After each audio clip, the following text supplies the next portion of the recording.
You are welcome to my YouTube channel. My name is Tony James. In this video, we shall be looking at the topic why summary writing made easy. In other words, we want to look at the topic summary writing. I've titled it Why Summary Writing Made Easy because we are going to make everything about summary writing very easy for students to understand. Summary writing is one of the areas of the WAEC exam that students often have challenges, but we are going to make it very easy. We are going to give them a step-by-step explanation of what the student should know about summary writing. The objective of this video, number one, is to understand summary writing. At the end of this lesson, students will be able to understand summary writing. Students will be able to identify the main ideas and relevant points in given passage. The student will be able to distinguish between important and irrelevant details in a text. In this video, if the student is able to watch this video to the end, that student will be able to write concise answers using their own words, avoiding unnecessary copying. Avoiding unnecessary copying. Students will be able to organize summary points clearly in simple and correct sentences. And students will be able to avoid common mistakes. Now let's go into this video. Most students fail WAEC summary exam because they copy blindly, and many of them fail to follow instructions. Instruction is one of the major tests of the summary question in the WAEC exam. So where a student find it difficult or impossible, or where a student fail to follow instruction, the chance of the student failing the exam will be very high. I will show students how to score full mark in summary writing. Summary writing is a particular section of the WAEC English exam where students can score 100% or at best score very high mark. If you are able to follow the instructions, if you are able to follow the guidelines, the examiner put the instructions of the examiner, and you know the rules guiding summary writing, the students are expected to follow proper instruction. They are expected to follow the examiner instruction properly. We shall see some of the instructions the students are expected to follow as we look into this topic. Now, what is summary writing? Summary writing is simply a short version of a passage or key points that capture the ideas or issues being discussed in a text. When we talk about summary writing is a short version of a passage. The student is expected to shorten the passage. So oftentimes the examiner will give instruction as to the size the student should reduce the given passage to. Or in some of the WAEC exam questions, students are to give points or factors or in form of sentences regarding some issues being discussed in a particular passage.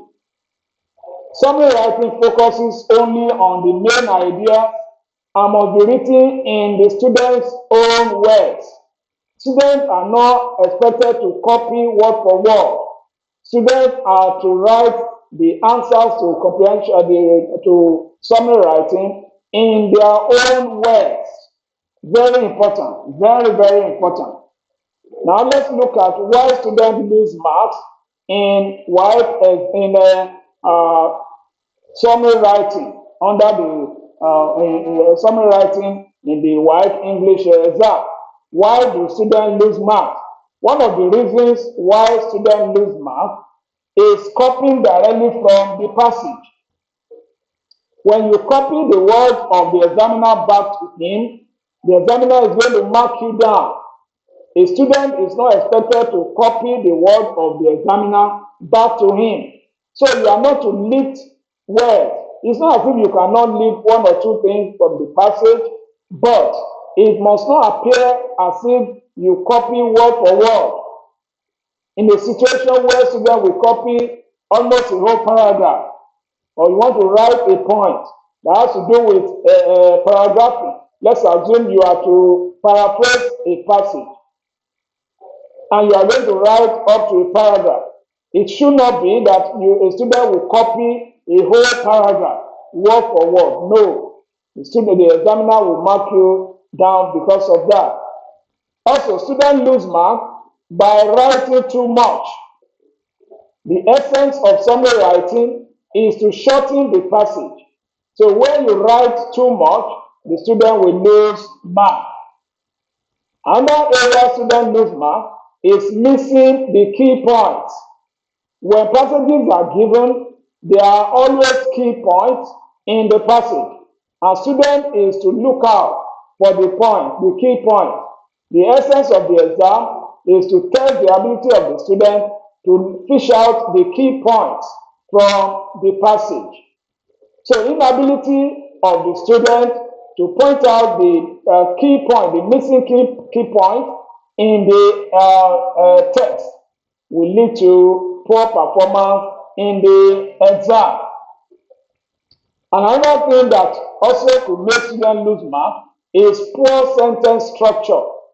Poor sentence structure, where students are to give answers in sentences.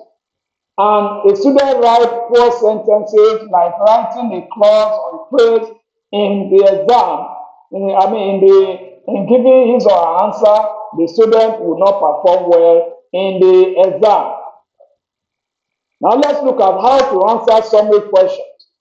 When you are writing WAEC exams, WAEC has a laid down rule of how students should answer questions. How to answer summary questions. Number one, students should read the question first. When you want to start answering summary question, you read the question first. Having read the question, you go ahead and read the passage carefully.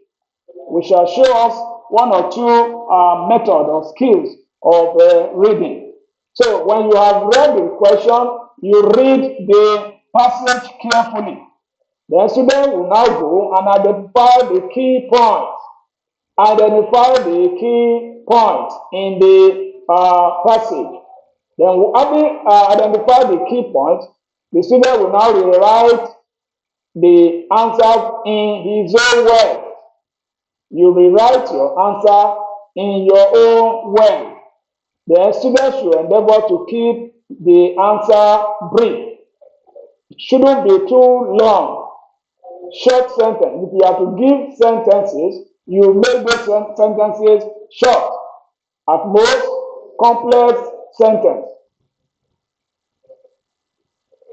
Now let's look at some of the reading skills. We discussed this in the comprehension passage. Students should endeavor to listen to our video on comprehension passage.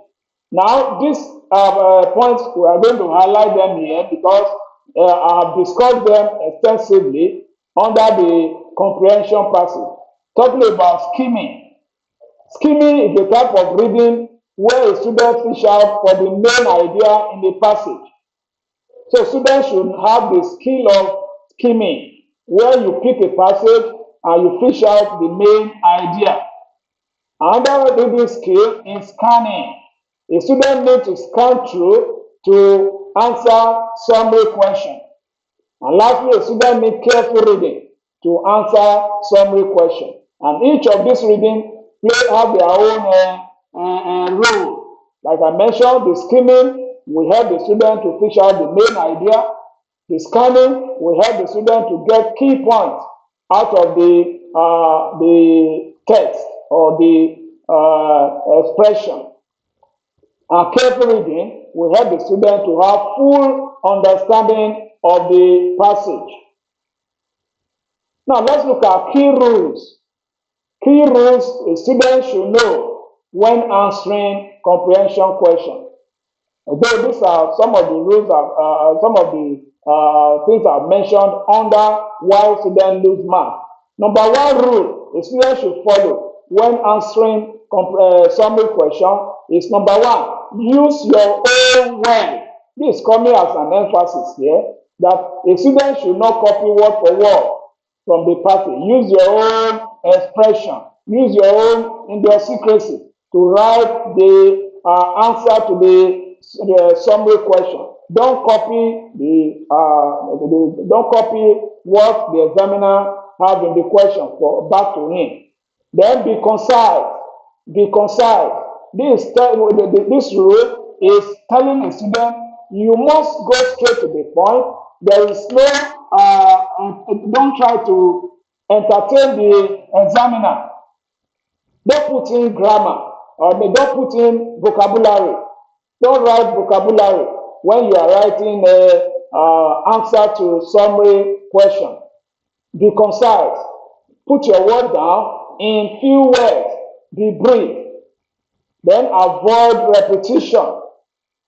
Avoid repetition. If you have picked a particular word to answer, make a sentence, don't repeat the same point in another sentence. The examiner will easily fish this out and you could be penalized for that. Another rule is that students should answer exactly what is asked. Don't draw your own question.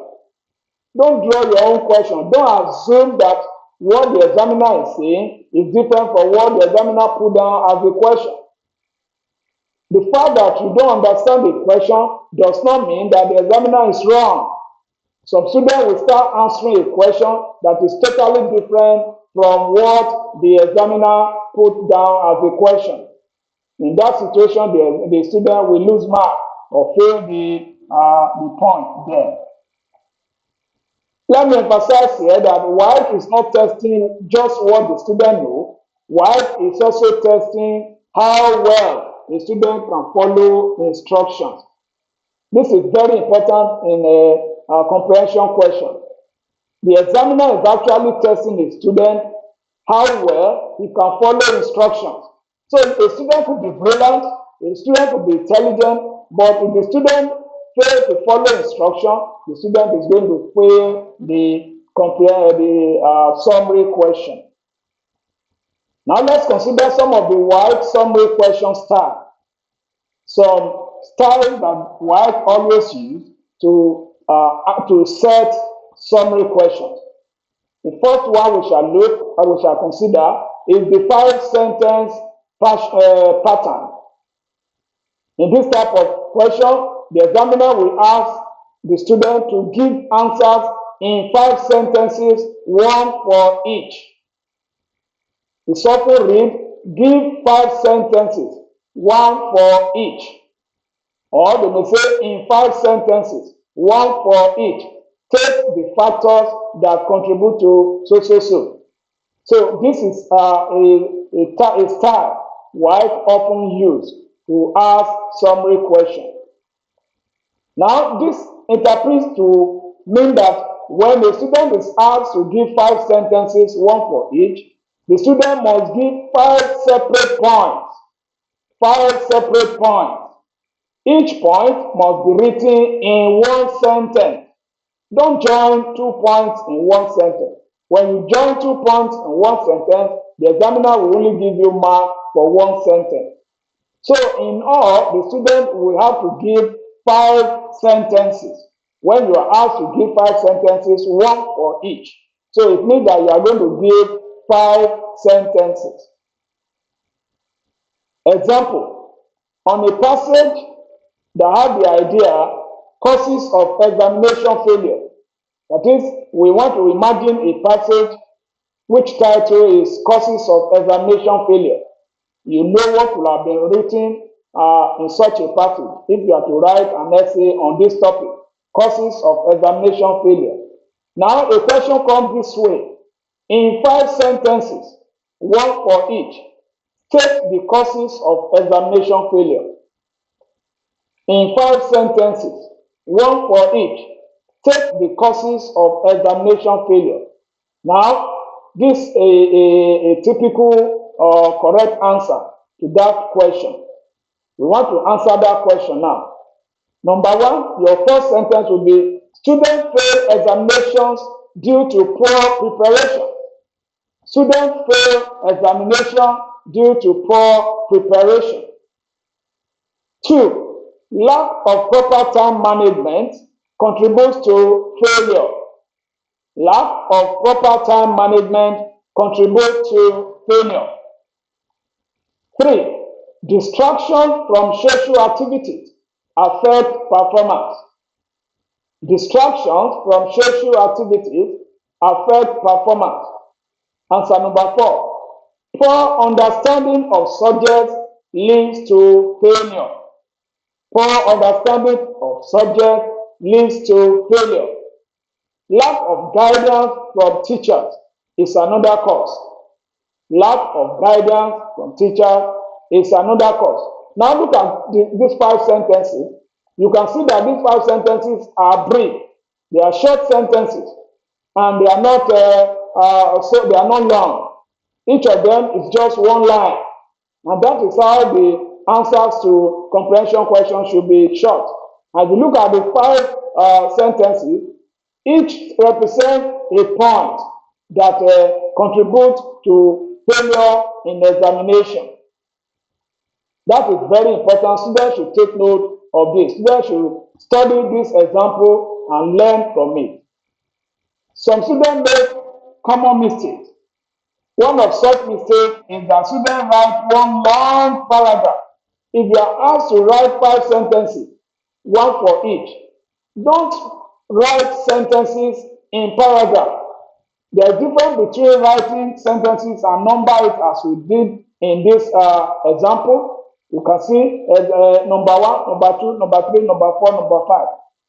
Don't go and write a paragraph that contains 5 sentences and say that, oh, after all, there are 5 sentences in this paragraph.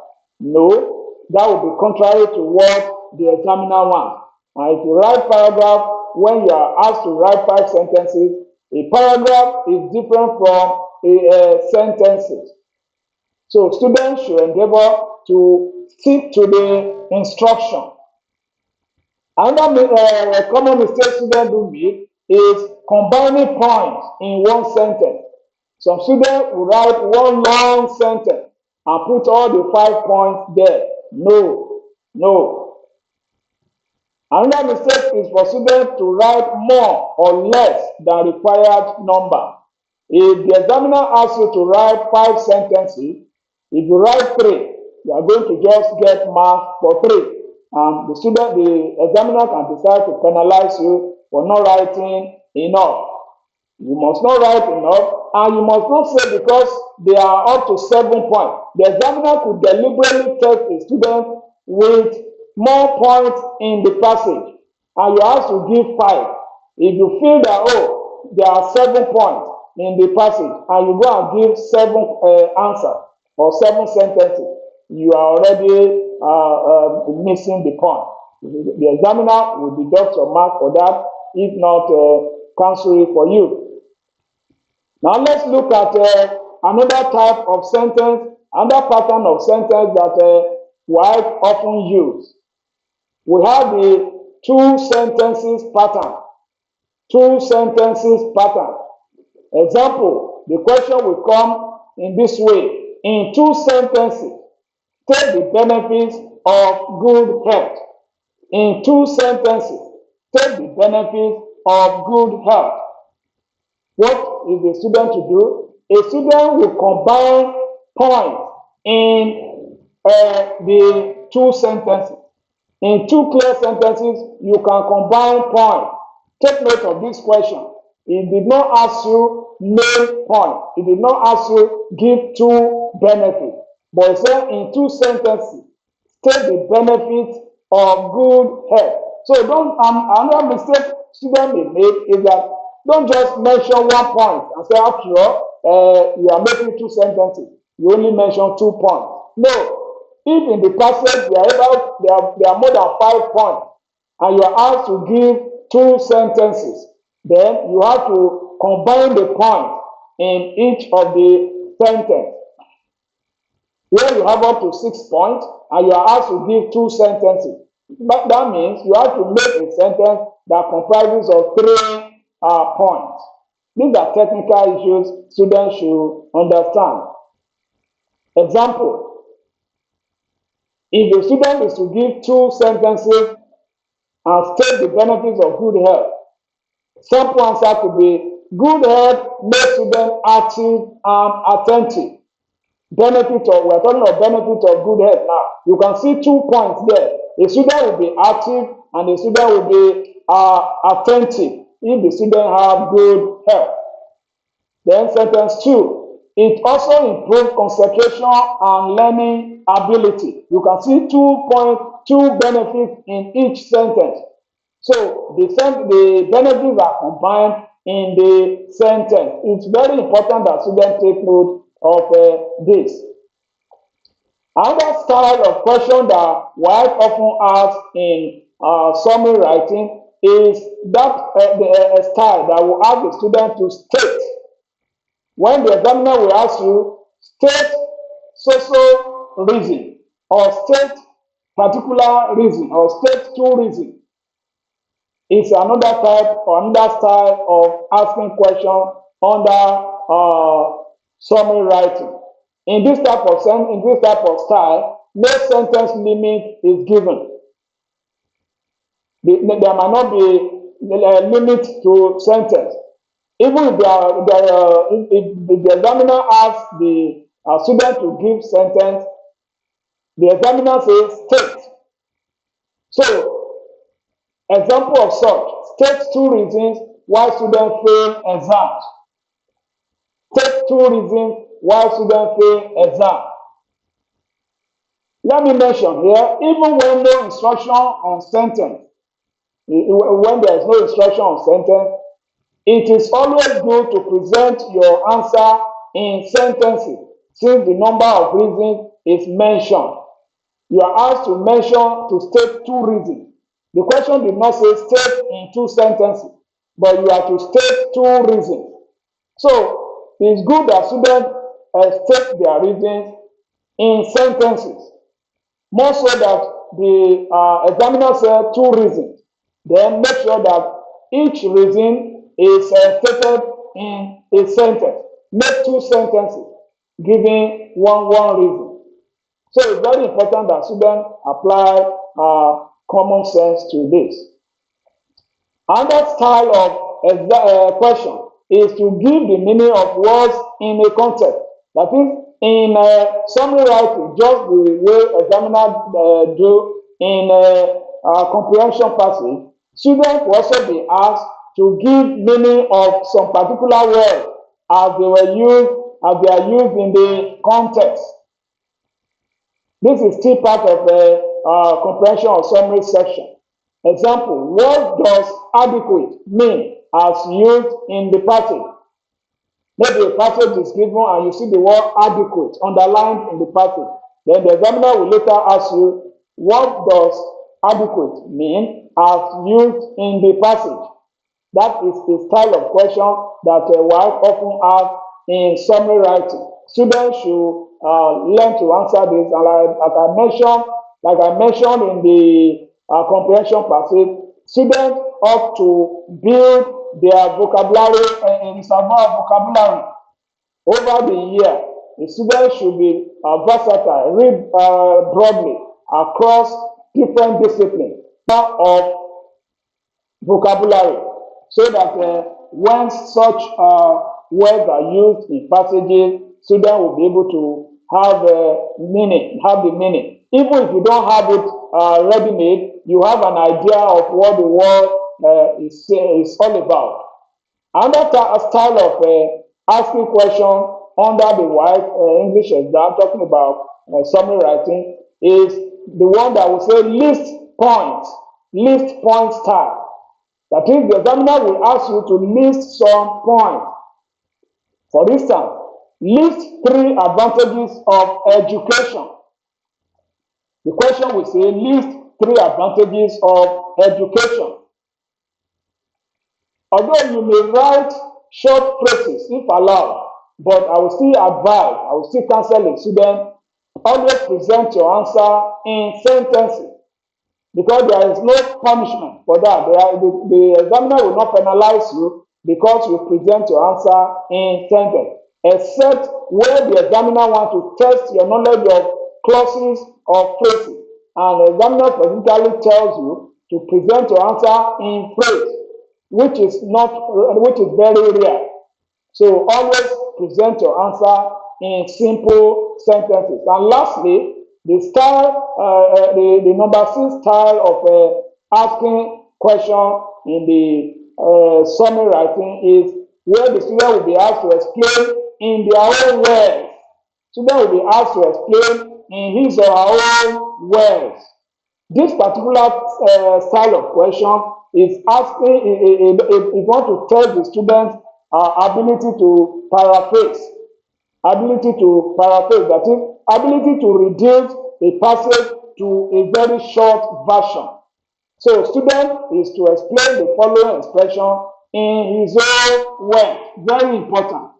And this is where a student should be very careful not to copy the word of the examiner. Don't copy the words in the question word for word and lift it for the examiner. The examiner will mark you down if you do that.